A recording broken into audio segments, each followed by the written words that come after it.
Hello दोस्तों, एक एक क्लासेस में आपका स्वागत है। एनसीईआरटी पॉलिटी के सीरीज में आज हम क्लास 8th का चैप्टर 1 करेंगे, जो है भारतीय संविधान। जैसा कि आप लोग जानते हैं, इस सीरीज में मैं एनसीईआरटी को इस तरह से कवर कर रहा हूं कि हमें नोट्स ना बनाने पड़े और इन्हीं वीडियो से हमारा रिवीजन भी हो सके। तो इस चैप्टर में मैं आप लोगों को यह समझाऊंगा कि किसी देश को संविधान की जरूरत क्यों पड़ती है, ठीक है, और संविधान होता क्या है और संविधान के द्वारा कौन कौन से उद्देश्यों की पूर्ति की जाती है।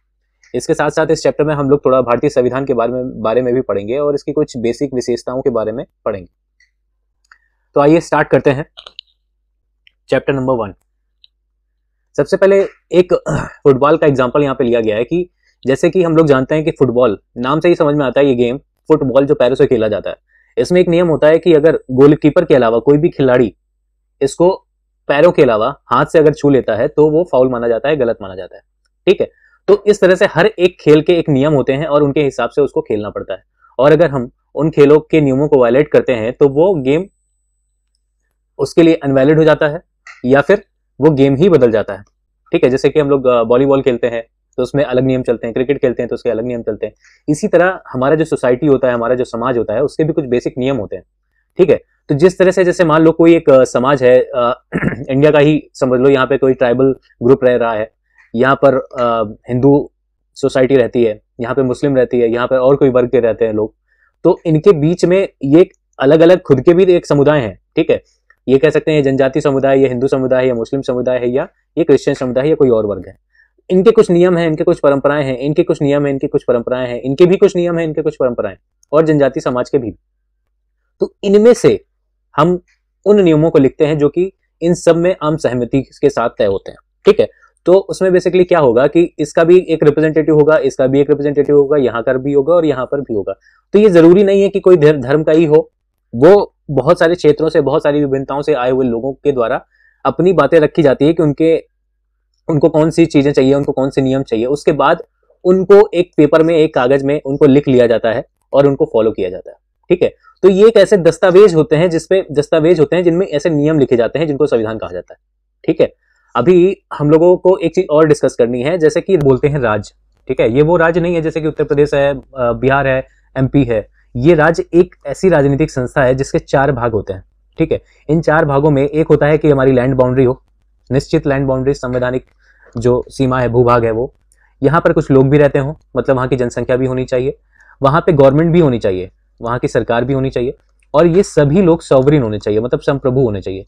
मतलब ये अपने बारे में सारे डिसीजन लेने के लिए सक्षम होने चाहिए। इन पे किसी और देश का या किसी और चीज का प्रभाव ना हो जो उस सीमा से बाहर की हो, ठीक है।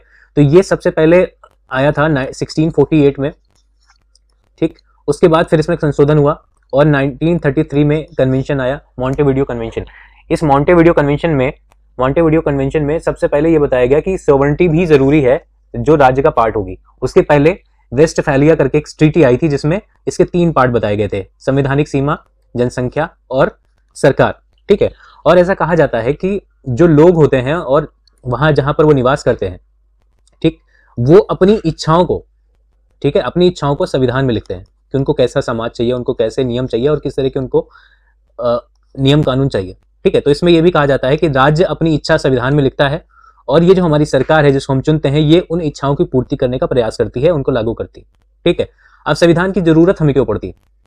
अगर सपोज एक मान लो कि एक ऐसा समाज है जिसमें कोई नियम कानून नहीं है, तो हर एक वक्त उस समाज में लोग रहने वाले जो हैं उनको ये आशंका लगी होगी कि कहीं कोई उनको मार ना दे, कहीं उनके कोई हक छीन ना ले, ठीक है।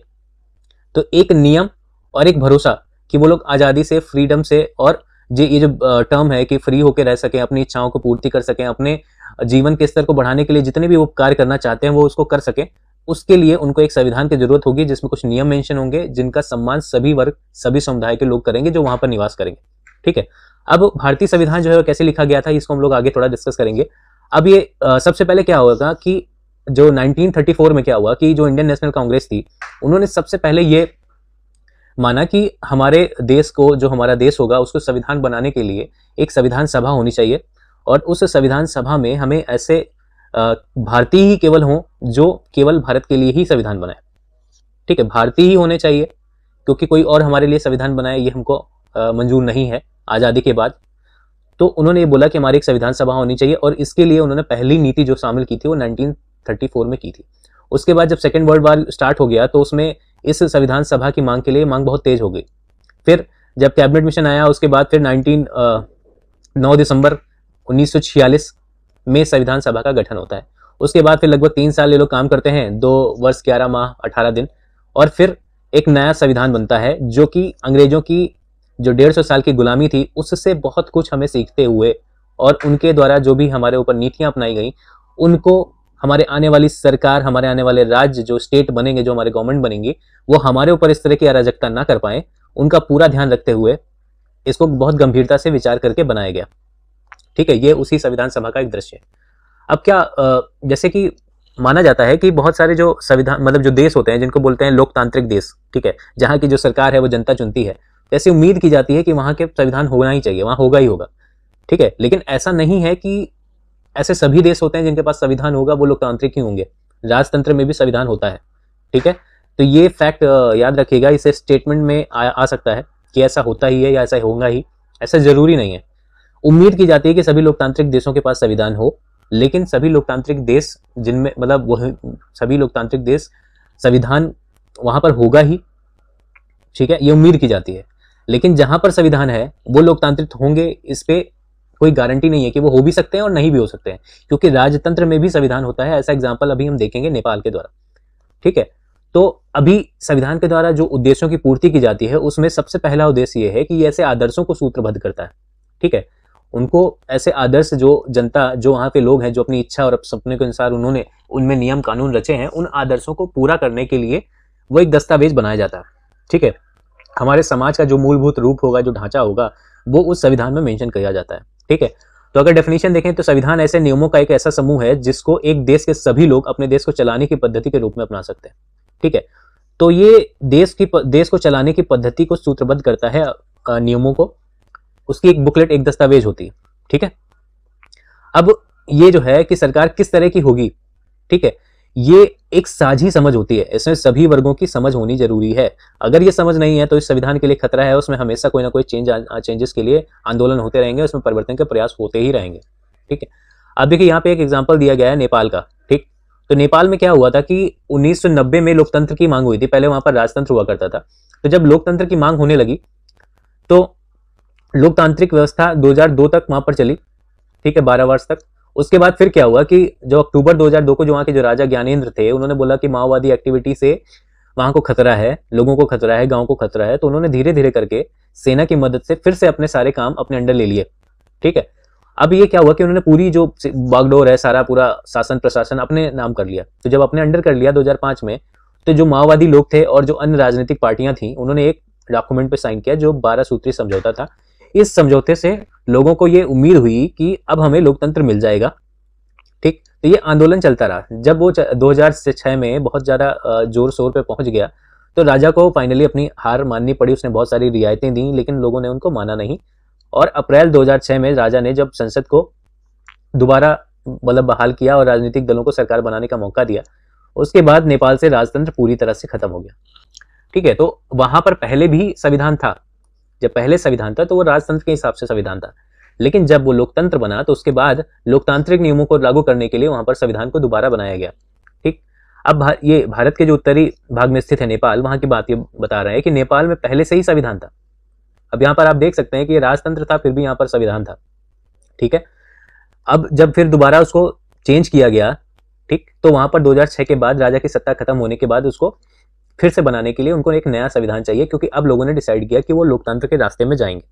ठीक है, तो वही चीज है कि जैसे पहले फुटबॉल का खेल का नियम अगर बदल दिया तो उन्होंने वो गेम ही बदल गया। पहले राजतंत्र था, अब लोकतंत्र हो गया। तो राजतंत्र के बाद जब वो लोकतंत्र में चेंज हुआ, लोगों के पास जब पावर आ गई, तो उसका नियम बनाने के लिए उन्होंने फिर से संविधान को बनाया और 2015 में उन्होंने अपना पूरा फिर से दोबारा संविधान प्राप्त किया। ठीक, तो सबसे पहला उद्देश्य ये है कि जो आदर्श हमें चाहिए उन आदर्श को सूत्रबद्ध करने का काम करता है हमारा संविधान। दूसरा उद्देश्य है राजनीतिक व्यवस्था कैसी होनी चाहिए, लोकतंत्र हो, राजतंत्र हो, कैसा होना चाहिए, उसके लिए संविधान बताता है कि वो राजनीतिक सिस्टम वहां का कैसा हो। ठीक, तो जैसे पहले राजतंत्र था तो बागडोर क्या है, राजा के हाथ में थी और मंत्रिपरिषद के हाथ में थी। अब क्या हुआ कि जब लोकतंत्र आया तो जनता के द्वारा चुनी हुई सरकार होने लगी।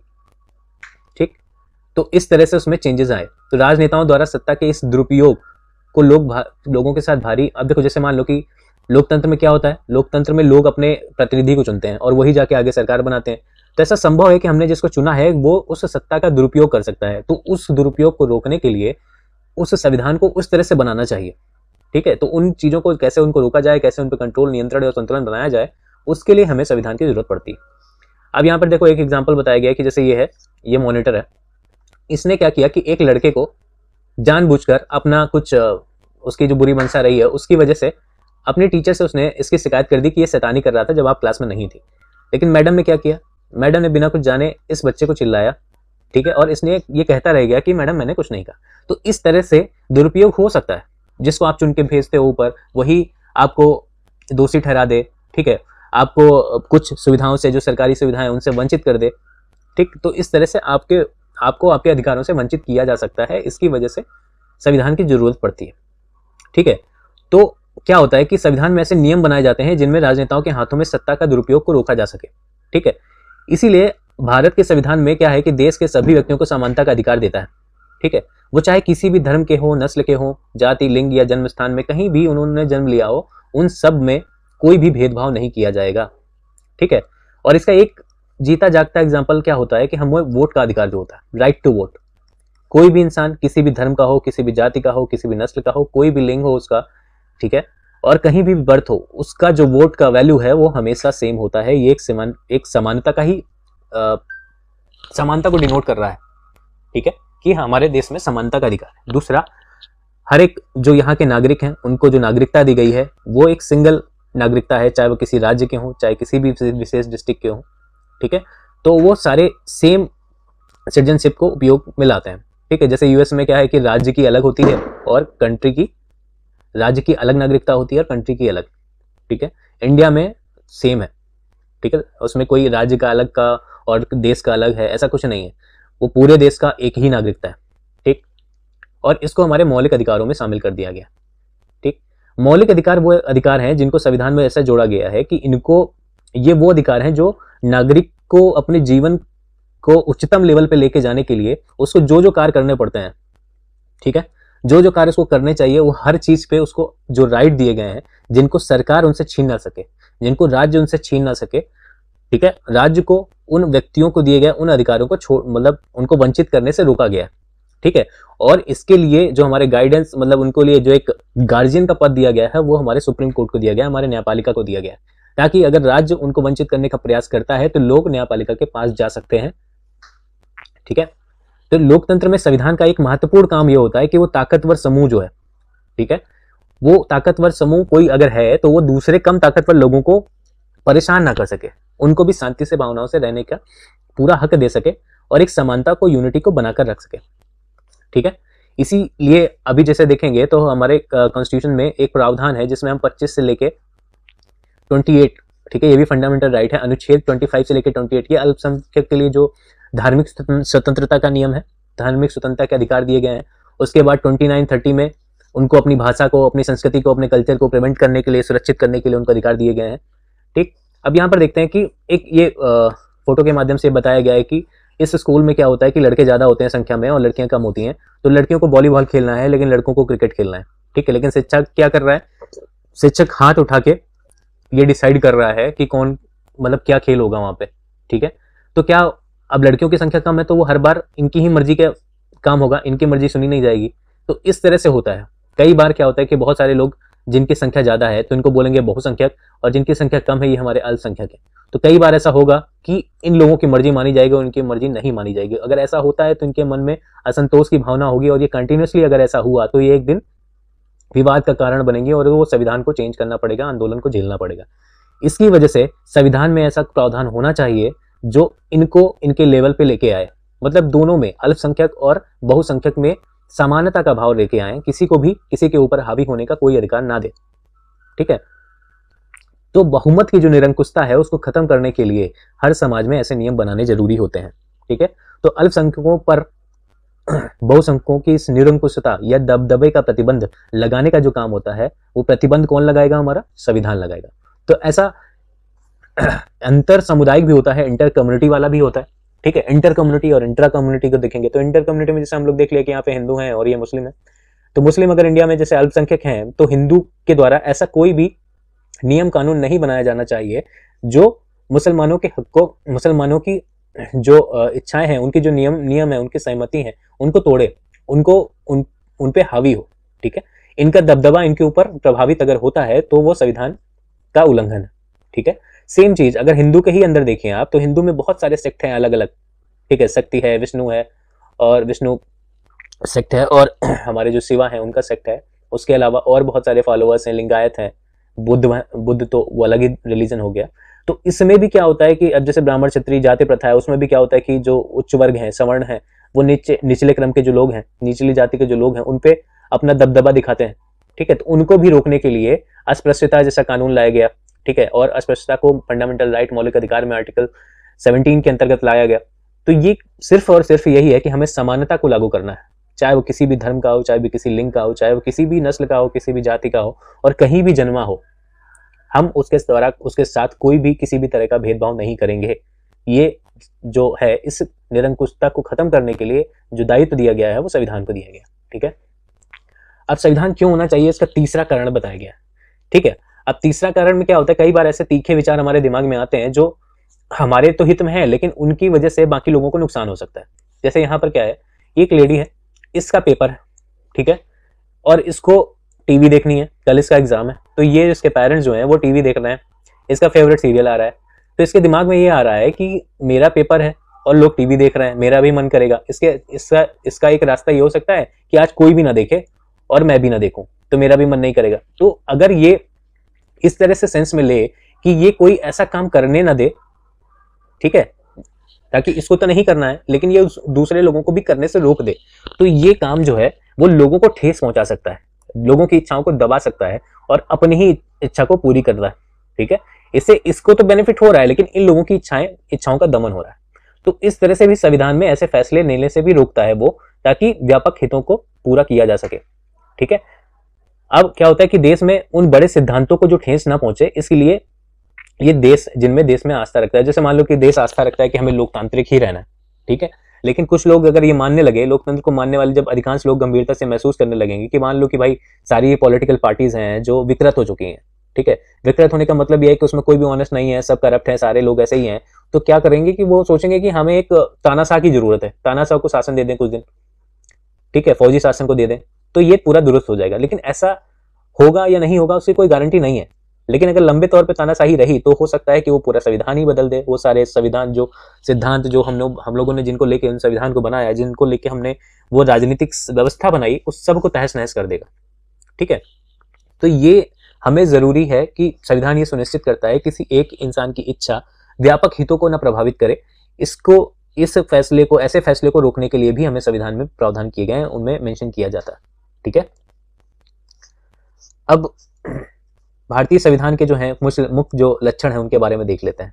ठीक है, तो भारतीय संविधान में क्या, इसका जो भारतीय संविधान के जो मुख्य जो लक्षण है, ये बेसिकली हम लोगों ने जो आज़ादी में हमारे भारतीय राष्ट्रीय आंदोलन के दौरान हमने बहुत सारे संघर्ष, उन आंदोलनों के दौरान हम लोगों ने झेले, उन संघर्षों के दौरान ही हमने उन नियमों को देखा और उनको समझा।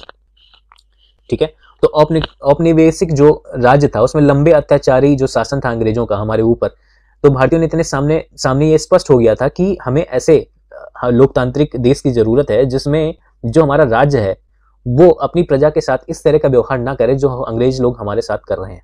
ठीक है, प्रत्येक नागरिक को समान माना जाए और हर एक नागरिक जो हमारा नागरिक है उसको सरकार में हिस्सेदारी का पूरा अधिकार होना चाहिए।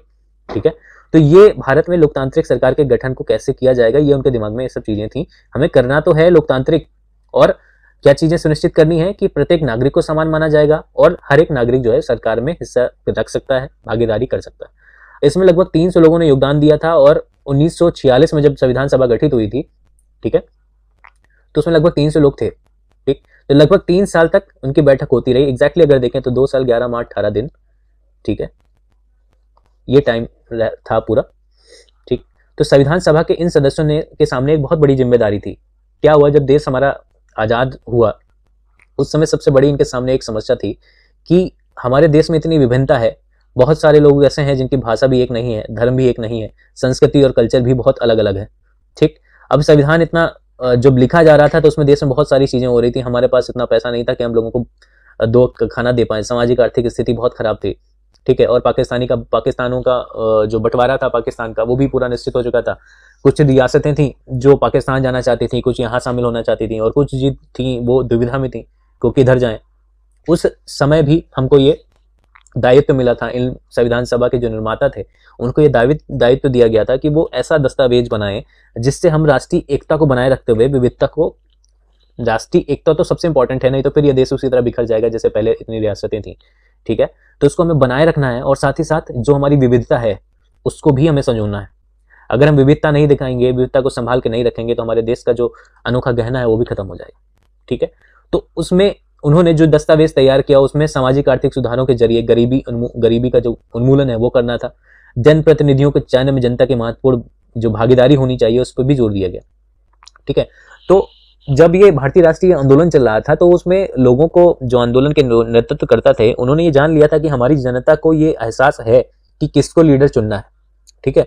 उसके लिए कोई ऐसा नहीं होना चाहिए कि हाँ वो 40 साल 50 साल के ऊपर का आदमी हो वही केवल चुन सके कि उसका लीडर कौन है। तो उन्होंने ये माना कि जो 18 साल या उस समय 21 साल उन्होंने माना था, तो एक वयस्क एज हम डिसाइड कर देते हैं जिसके ऊपर जितने भी लोग हैं वो सभी अपना नेता चुन सकें, वो सभी अपने लीडर को चुन सकें। इस तरह के उन्होंने सार्वभौमिक उनको वोट का राइट दे दिया, ठीक है। अब आगे, इसमें आगे जो भारतीय संविधान के जो मुख्य आयाम है उनके बारे में देखेंगे। यहाँ भारतीय जो हमारे बाबा साहब अम्बेडकर हैं, इन्होंने, जिनको भारतीय संविधान का जनक कहा जाता है, इन्होंने ये कहा था कि मेरी जो हिस्सेदारी है ये अनुसूचित वर्ग से, अनुसूचित जाति वर्ग से आते थे, तो इन्होंने कहा कि मेरी जो हिस्सेदारी है उसमें संविधान के प्रारूप में कुछ सुरक्षात्मक व्यवस्था भी दी गई, ठीक है। सुरक्षात्मक व्यवस्था अनुसूचित जातियों के लिए है, लेकिन वो बिल्कुल बेफिक्र नहीं हो सकते, ठीक है, क्योंकि उनको संचालन करने के लिए क्या है, जो संचालन करेंगे वो सवर्ण हिंदू अधिकारी ही होंगे, ठीक है।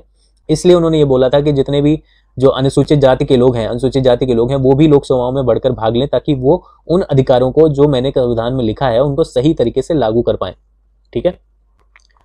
अब भारतीय संविधान के जो मुख्य आयाम है उसके बारे में समझते हैं। तो सबसे पहला क्या है, फेडरलिज्म, ठीक है, जिसको संघवाद कहा जाता है।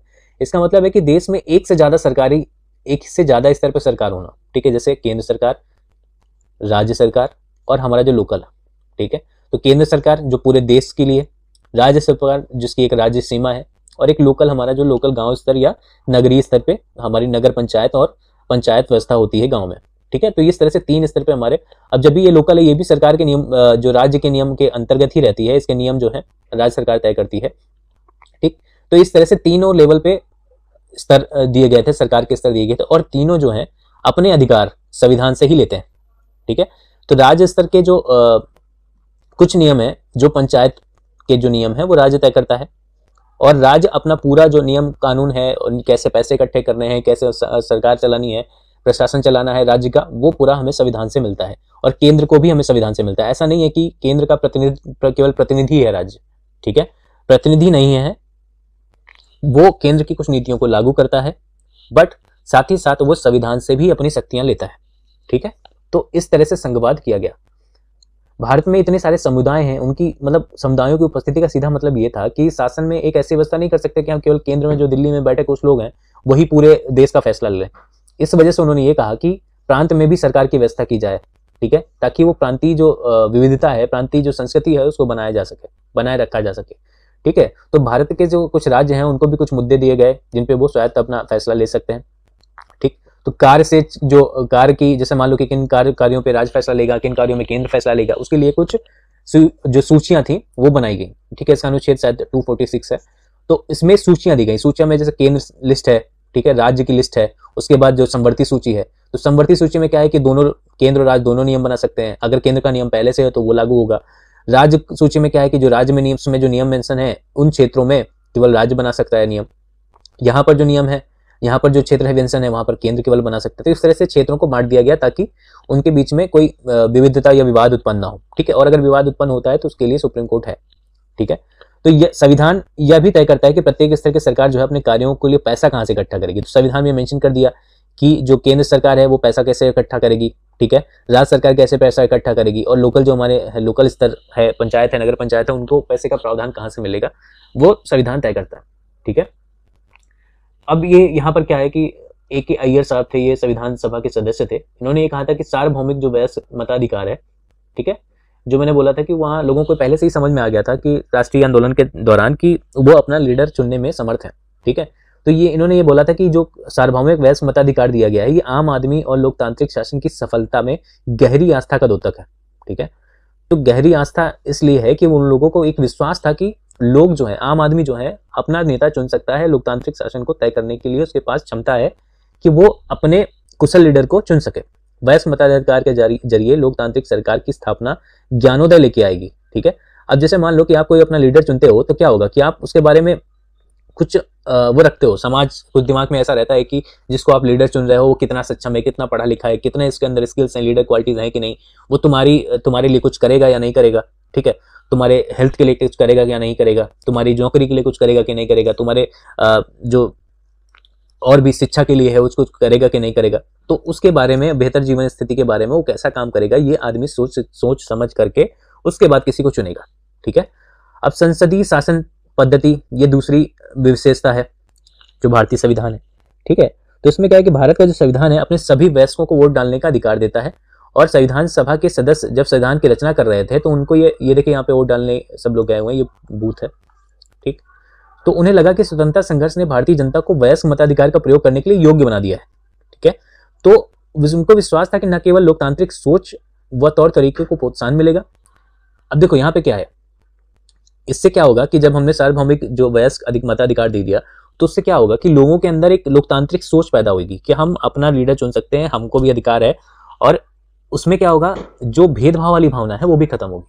ठीक है, चाहे वो किसी भी जाति का हो, उच्च वर्ग हो, सवर्ण हो या निम्न जाति का हो, ठीक है, आदमी हो या औरत हो, उसमें भी कोई फर्क नहीं है। ठीक है, एक औरत को भी समान अधिकार है वोटिंग का और एक आदमी को भी समान अधिकार है। ठीक है, तो ये ऊंच नीच की जो बेड़ियां हैं इसको भी दूर करने में ये सार्वभौमिक मताधिकार हेल्प करेगा, मदद करेगा। ठीक है, अब इसका मतलब यह है कि प्रतिनिधियों के चुनाव में देश के सभी लोगों की सीधी भूमिका हो, यही है सार्वभौमिक मताधिकार। ठीक है, इसके अलावा हर व्यक्ति खुद भी चुनाव लड़ सकता है, वो खुद चुनाव लड़ सकता है, चाहे उसकी कैसी भी पृष्ठभूमि हो, किसी भी जाति का हो, किसी भी वर्ग का हो। ठीक है, औरत हो, आदमी हो, कैसा भी हो सकता है वो। ठीक है, लोकतांत्रिक कार्य पद्धति में प्रतिनिधित्व क्यों महत्वपूर्ण होता है। अब देखो कैसे महत्वपूर्ण प्रतिनिधि होता है। जैसे मान लो कि कोई छोटा सा राज्य है, ठीक, यहाँ की आबादी सपोज 1 लाख है, तो उसको छोड़ करके अगर हम लोग बोले कि 10-10 हज़ार के कुछ डिस्ट्रिक्ट मान लिए जाए, तो 10-10 हज़ार के लिए मान लो एक लीडर हो गया, तो ऊपर जाके कितने हो गए, 10। अगर यही इतनी करोड़ों में चली जाए पॉपुलेशन तो हर एक उसमें रिप्रेजेंट करने के लिए बहुत मुश्किल होगा। तो लोग क्या होगा कि अपने प्रतिनिधि ऊपर भेजते हैं। अभी कुछ मान लो 100 ही लोग हैं तो 100 लोग जाके अपना प्रतिनिधि कर सकते हैं खुद, लेकिन जब जनसंख्या बढ़ जाती है तो वहां पर शासन चलाने के लिए प्रतिनिधियों को भेजना जरूरी हो जाता है। ठीक है, अब तीसरा जो विशेषता है भारतीय संविधान की उसमें है शक्तियों का बंटवारा। ठीक, अब जैसे ब्रॉडर टर्म होता है, एक होता है संकीर्ण, एक होता है जो जिसमें हम विस्तार रूप देखते हैं किसी का।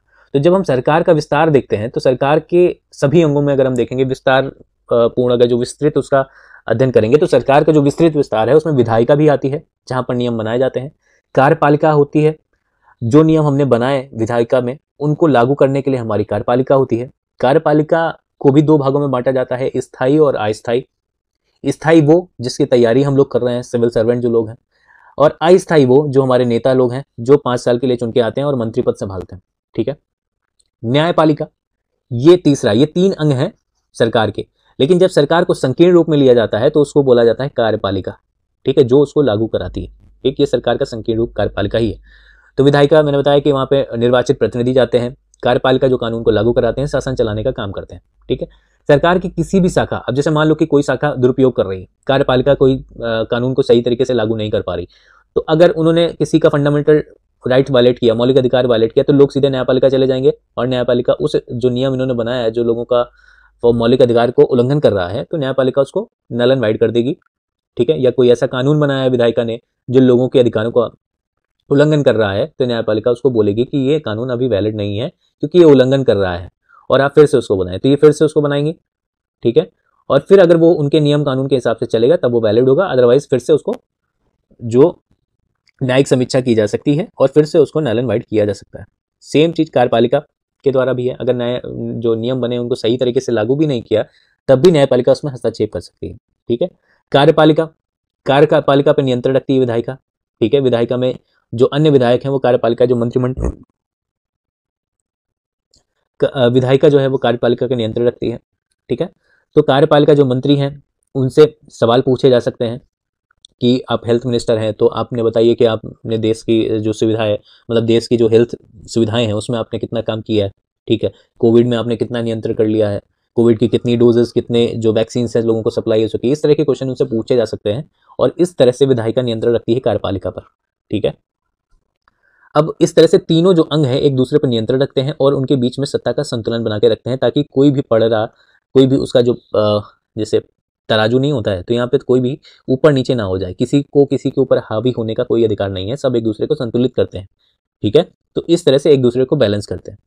संविधान सभा के सदस्यों को भय था कि कार्यपालिका इतनी ताकतवर ना हो जाए कि विधायिका के प्रति अपने दायित्वों को उपेक्षा ही करने लगे, ठीक है। और अगर ऐसा करती है, ठीक है, तो उसकी जो कार्यकारी जो शाखाएं हैं उन पर सीमित और नियंत्रण करने के लिए जो उपाय हैं, जैसे आपने देखा होगा, आपने पढ़ा होगा कहीं पे संसद का वो देखा होगा, तो वहाँ पे प्रश्नकाल होता है, शून्यकाल होता है, ठीक है। और जब भी हमारा बजट पास होता है तो उसमें बहुत सारी कटौतियां की जाती हैं, बहुत सारे उसमें क्या कहते हैं प्रस्ताव लाए जाते हैं, ठीक है। तो इस तरह से कार्यपालिका पर विधायिका नियंत्रण रखती है, ठीक। अब ये वही बताया गया जो मैंने शुरू में बताया था कि राज्य क्या होता है। राज्य वो राजनीतिक संस्था होती है जिसमें निश्चित भूभाग भी होता है, संप्रभुता के साथ लोग भी होते हैं, ठीक है, और वहां पे सरकार भी होती है, लोकतांत्रिक सरकार या सरकार होना जरूरी है, तभी वो एक राज्य बनता है, ठीक। अब मौलिक अधिकार, ये चौथी विशेषता है। मौलिक अधिकार को भारतीय संविधान की अंतरात्मा कहा जाता है, ठीक है, अंतरात्मा, ये बहुत इंपॉर्टेंट टॉपिक है, ठीक है। अब क्या होता है कि जब अंग्रेज हमारे यहाँ रूल कर रहे थे औपनिवेशिक शासन में, तो यहाँ के जो लोग थे, राष्ट्रवादी थे, उनको ये था कि राज्य के पास अगर इतना पावर है तो उसका दुरुपयोग भी कर सकता है वो, ठीक है। तो वो ये चाहते थे कि सत्ता का दुरुपयोग ना हो, ठीक। हम अगर किसी अपनी सरकार बनाएंगे तो वहां पर जो लोग सत्ता को मालिक हैं या कार्यपालिका जो भी होगी वो उस सत्ता का दुरुपयोग ना करे, तो उस दुरुपयोग को रोकने के लिए उन्होंने कुछ अधिकारों को मेंशन किया, ठीक है।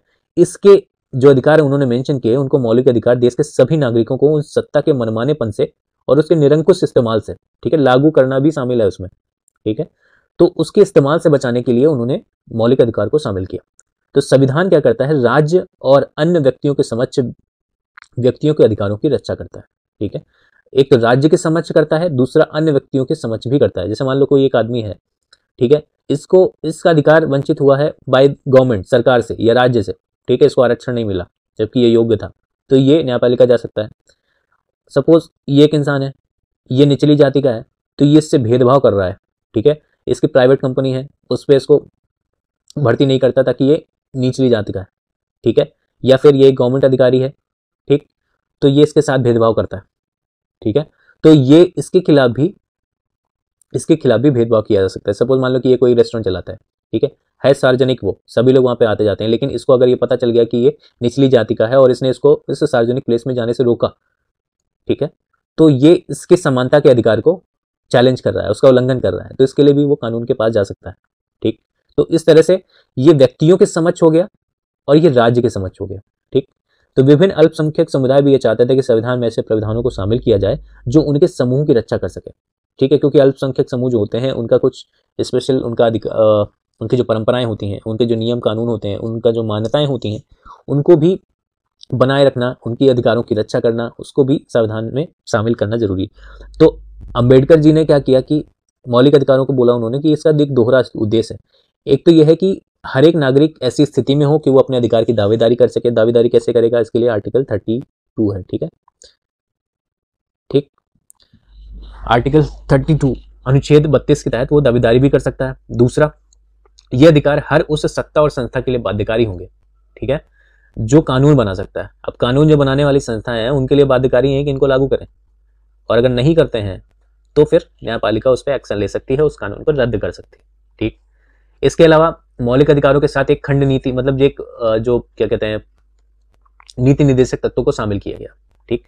तो नीति निर्देशक तत्वों को जो शामिल किया गया, जो संविधान के भाग 4 में है, उस नीति निर्देशक तत्व में ये बोला गया कि जब हमारा देश इतना समर्थ हो जाए, ठीक है, तो वो इनको लागू करना शुरू करे, ठीक है।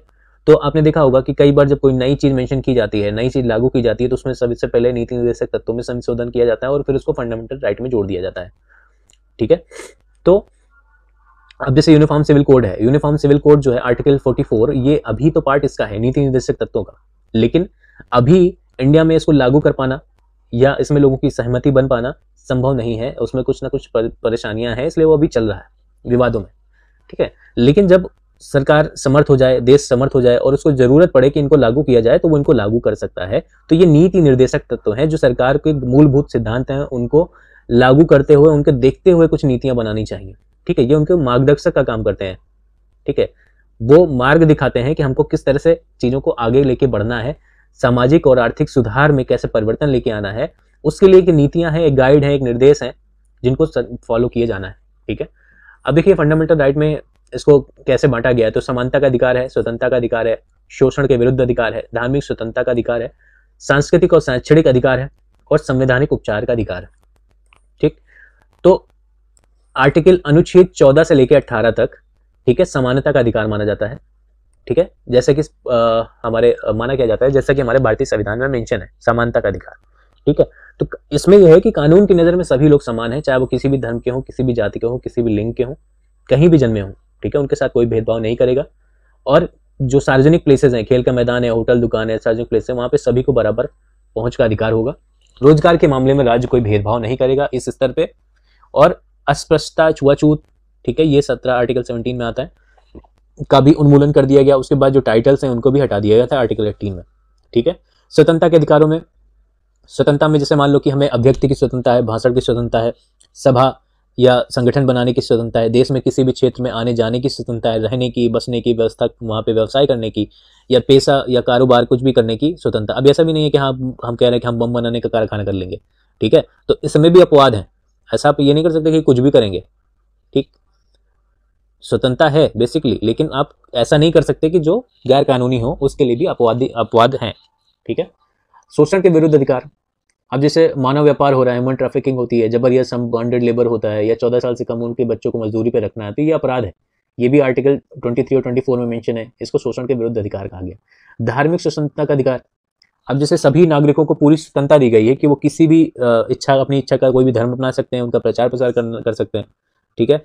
सांस्कृतिक शैक्षणिक अधिकार, अब जो हमारे धार्मिक या भाषाई, जो दो तरह के जो अल्पसंख्यक होते हैं, जैसे धार्मिक अल्पसंख्यक हिंदू मुस्लिम वाले, भाषाई अल्पसंख्यक, ठीक है, जैसे तमिल तेलुगु ऐसा भाषा, या कुछ स्पेशली भाषा हो, वहाँ की लोकल भाषा हो, ठीक है। तो भाषाई अल्पसंख्यक, तो वो अपनी संस्कृति की सुरक्षा और विकास के लिए अपने शैक्षणिक संस्थान को खोल सकते हैं, ठीक है, और अपने शैक्षणिक संस्थान खोल सकते हैं। संवैधानिक उपचार, संवैधानिक उपचार में क्या है कि जितने भी हमारे ऊपर दिए गए अधिकार हैं, उनको अगर लागू नहीं कर रहे हैं या उनका उल्लंघन होता है, तो नागरिक सीधे सुप्रीम कोर्ट या हाई कोर्ट में जाकर उन अधिकारों के उल्लंघन के बारे को लेके वहां पर अपील कर सकता है, और सरकार जो है, सरकार के खिलाफ एक्शन लेगी वो न्यायपालिका, ठीक है। तो जो सुप्रीम कोर्ट है, जैसे मान लो कि किसी भी अधिकार का उल्लंघन होता है और कोई इंसान जो इसका जिसको अधिकार से वंचित किया गया है, वो अगर सुप्रीम कोर्ट जाता है, तो सुप्रीम कोर्ट उसको मना नहीं कर सकता कि हम तुम्हारे अधिकारों की रक्षा नहीं कर पाएंगे, ठीक है। तो सुप्रीम कोर्ट कभी भी उसकी अपील लौटा नहीं सकता है कि अगर वो मौलिक अधिकार से संबंधित है, इन जो ऊपर लिए गए अधिकारों हैं उनके उल्लंघन से रिलेटेड अगर वो कोई अपील करता है, तो सुप्रीम कोर्ट उसको मना नहीं कर सकता, क्योंकि वो खुद भी एक फंडामेंटल राइट है, ठीक है। अब यहाँ पर देखो कौन कौन से मौलिक अधिकारों का उल्लंघन हो रहा है। तो अभी 13 ईयर्स का एक बच्चा है, ठीक है, उसका कालीन बनाने का कारखाने बनाने के लिए उसका क्या कहते हैं उसको, एक कालीन के कारखाने में मजदूरी कर रहा है।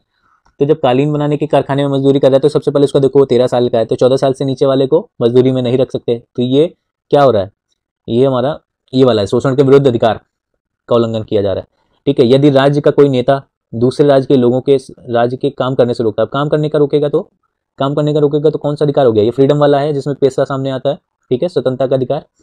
दूसरा, यदि किसी जनसमूह को राजस्थान में तेलुगु माध्यम, देखो तेलुगु माध्यम में स्कूल खोलना है, ठीक है, तो सांस्कृतिक और शैक्षणिक अधिकार, सांस्कृतिक और शैक्षणिक अधिकार का उल्लंघन हो रहा है यहाँ पे। और सरकार सशस्त्र बलों के कार्यरत किसी अधिकारी को पदोन्नति इसलिए नहीं दे रही क्योंकि वो महिला है, ठीक है, तो यहाँ पर लिंग के आधार पर भेदभाव किया जा रहा है, तो ये समानता के अधिकार में आता है, ठीक है, समानता के अधिकार का उल्लंघन हो रहा है।